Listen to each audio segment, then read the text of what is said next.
අද අපි ඉගෙන ගන්න හදන්නේ ළමයි චොප්ස්ටික් දෙක කොහොමද හරියට පාවිච්චි කරන්නේ කියලා. එතකොට කොරියාවේ, චීනේ, ජපානේ වගේම ඒ වගේ රටවල චොප්ස්ටික් භාවිතා කරනවා.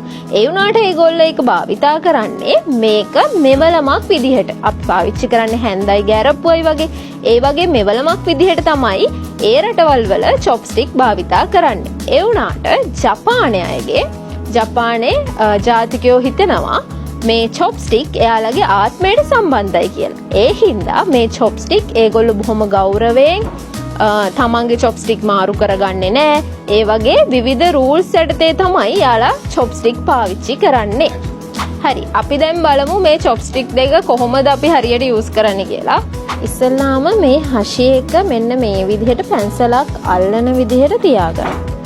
ඊට පස්සේ මෙන්න මේ විදිහට අල්ලගෙන ඊළඟ හෂේ එක මෙන්න මේ විදිහට ඇඟිලි දෙක ඇතුලෙන් ඇතුල් කරන්න.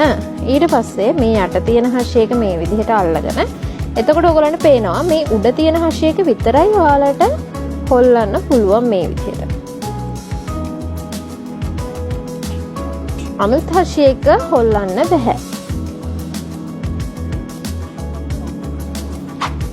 දැන් අපි බලමු ඔයගලන් චොප්ස්ටික් එක යූස් කරන්න පුළුවන්ද කියලා. නේද? හරි. මෙතන තියෙනවා කඩල ඇට වගේක්. එතකොට මෙතනින් කඩල ඇටයක් අරගෙන මෙතන තියෙන ප්ලේට් එකට දාන්න තමයි තියෙන්නේ.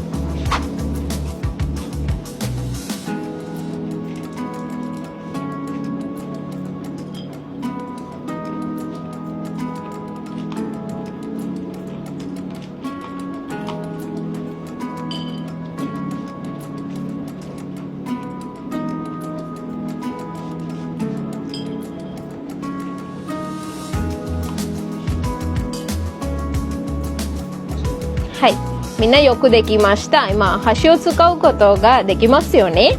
はい、終わりましょう。Great. ありがとうございます。お疲れ様です。